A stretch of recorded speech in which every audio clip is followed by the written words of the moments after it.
You've always said that the year 1984 has been a turning point in your life. What was it that happened in your life, and how did you discover Jesus Christ? It was in 1984 that my mother took seriously ill in the hospital, in June actually, and she died on June 16th.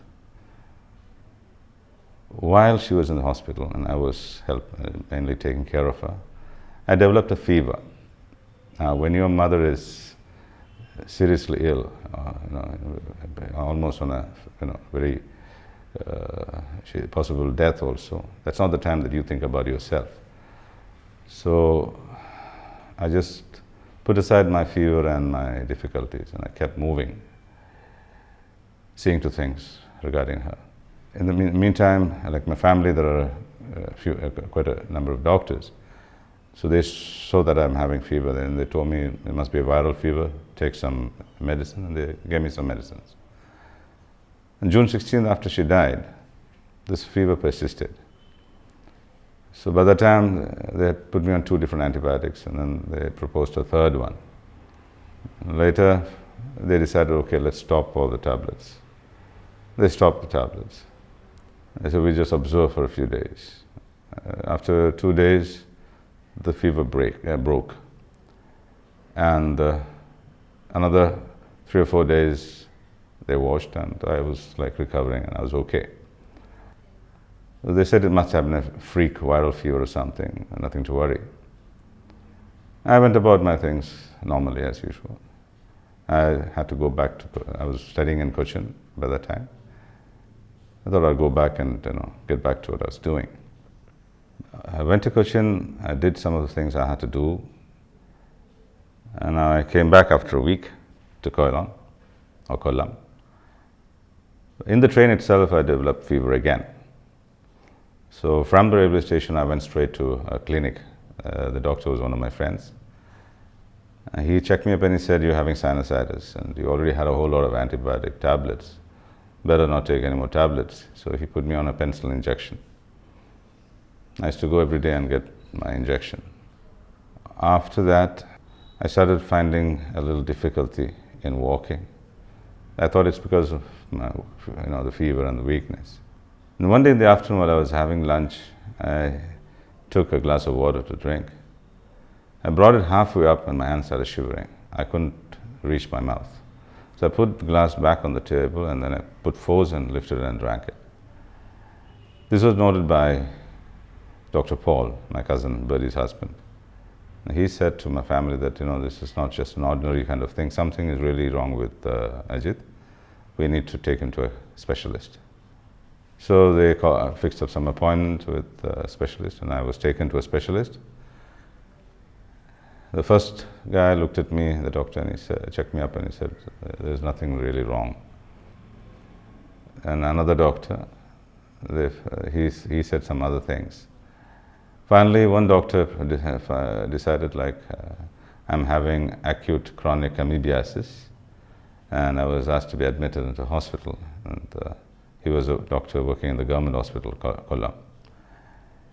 I was taken in a car, and we were waiting in the car, and my uncle at the time was working as a civil surgeon in the hospital.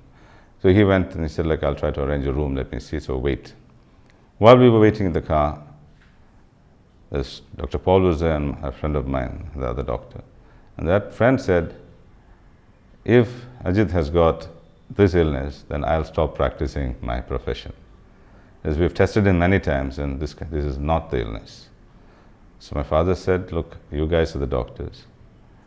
One doctor says this is the problem, and he's a specialist. What do I do? You guys tell me." So they suggested, let's not admit him here. Let's take him to a better hospital. So they decided to take me to Cochin Medical Trust Hospital, where at that time Paul was the RMO. He said, I can put away all the tests that we already did and go into further testing and save time. Because if I were taken to a medical college, they do the whole thing all over again. They won't accept any tests that you've already done earlier, elsewhere. And they took me to medical trust, and there the doctors discovered I have a spinal cord infection.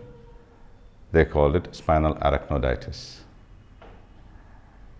And the first day to test the spinal fluid, in the room itself, the then neurosurgeon of the hospital, Dr. Subbarao, they did a LP, that is a lumbar puncture.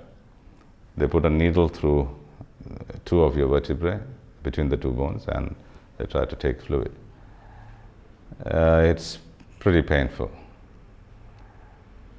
They couldn't get a fluid, so they called it a dry tap. The next day they took me to the theater. They bent me up, like almost putting my head in my knees, and they plunged 7-8 times. One of the plunges was they introduced some dye. They said that was for doing a myelogram, that is, they take a picture of the spine. In that also they didn't get enough fluid. And they said they could only test and prove that it's not fungal, but whether it's viral or bacterial, they do not know. So the second day I was brought back to the room. In the night I tried to move my legs. The thing is, all this time I'm thinking that I can't move and I'm not able to walk only because I'm terribly tired.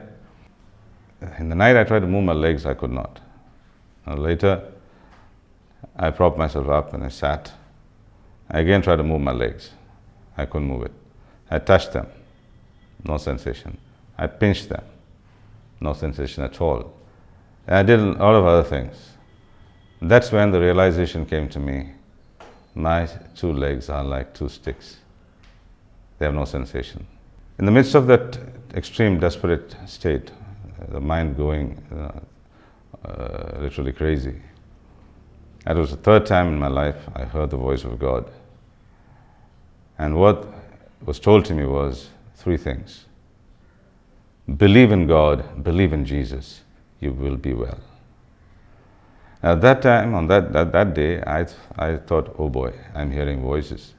Maybe I'm not in the hospital, I'm not sick, it's all maybe a dream, I'm in my house, I'm maybe lying in my bed and dreaming. It was like my mind was trying to find a way of escaping from the reality. I don't know how I went to sleep that night, I don't remember it.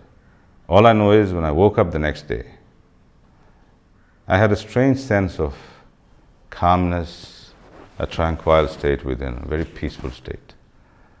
And by the mercy of Christ, that state exists in me even till this moment. I believe that God gave me the gift of peace, which I feel if I did not have, I may not have survived the experiences that, the pain and the suffering I had afterwards. The hospital, the doctors wrote me off. They said, this is all we can do. And they referred me to a super specialized hospital, particularly in neurology. That's in Sri Chitra, Trivandrum. There was one, at that time there was a Dr. Bhattacharya, he's from Calcutta. He took my diagnosis and my treatments and all the letters from the medical trust. He read through all that and he said, I'm not admitting this patient. And in my hearing, he told the people who took me there, my father and a few others, he will not live beyond 9 months. So there's no meaning in admitting him because this illness has no known treatment or cure. So take him home, keep him happy, give him all the kinds of food he likes, tell the people who he would like to see or who he wants to see. And I was literally sent off from the hospital to die. I went back to Koilon and I was in Tangasheri. That is where my house was. Since just myself and my father were there, and nobody else at home, so I was taken to his sister's place, my aunt Sinta. I was put in a room there. And in the meantime, some of my father's friends who are Ayurvedic doctors, who were like close family friends, and they considered me like one of their family. So they came into the picture and they said, allopathy cannot deal with such things. Ayurveda can. And they took up my treatment. So you have this oiling table and all that. Usually you find them in Ayurvedic hospitals. They brought one table and put it in my room. And they did treatments called Pirichal Kiri, Nyavara Kiri. And one of the most advanced treatment is Erachi Kiri. That's something that many people have not heard. But what they told me was the most advanced of Ayurvedic treatments that can be thought of has been done on you. And this illness in Ayurvedam, they call it by the name Pangu. And actually, there is no survival. It's death. But they did the treatment because they said, like, there's no harm that's going to come by whatever we do. So we thought, if there's some good that will come out of it, let it come. And the fever that I had, like, because of this infection, was about giving a temperature of 101, 102 in between. That was there even during this treatment. And as per the Ayurvedic rules, you're not supposed to do all this when a person has fever. But that was done on me. Anyway, this is the, what you call the worldly aspect and the angle. But there was something that was happening to me which was within. That was a turning point to Christ. When the pains had started afterwards, when I was in the hospital, like, it's not just paralysis. The muscles used to start twisting. I feel it as though it's twisting. And it goes to the maximum point of twisting. And then I feel as though it's being stretched. And at a maximum point of being stretched, it kind of tears. That takes 4 minutes. Then 1 minute of rest. Now, pain tolerance varies from person to person. And basically, I had a high pain tolerance level. I had a shoulder dislocation, right shoulder, first time. Using my own hands, I put it back. So I could take a lot of pain. But in this, I was screaming like a child. So much so that with a scream, my upper body will get lifted up from bed with sweat pouring down. Then I flop back on the 4th minute. And 1 minute, I smile on the bed. So this was how the muscles were being literally, burnt off. It was a 5-minute cycle of pain, 24 hours a day for 4.5 months. At the end of which, I had just bone and literally hanging skin. In the midst of these pains is when I start to hear the voice of Christ. And many things that he told me actually was connected with the Word of God. But at that time when I was hearing it, I did not know it was the Word of God because I didn't know the Word of God at that time. Later, when I came into connection with people in prayer, and when they speak things about the Word of God, I tend to contribute, not from my mind, because I do not know. It used to come from with my heart. It's as though the Lord gave the Word of God right into my heart. And it was a learning process for me. Even the words I spoke regarding the Word of God, from those words itself, I was learning. And that's when I realized that what I received from Jesus when I was in my bed, sick bed, or deathbed literally, was actually the Word of God. But then that in the sick bed is where, like, he started talking to me and I started talking to him. And in one instance, in the midst of my pain, I asked him, I said, I know that if you want, I believe you can take away my pains.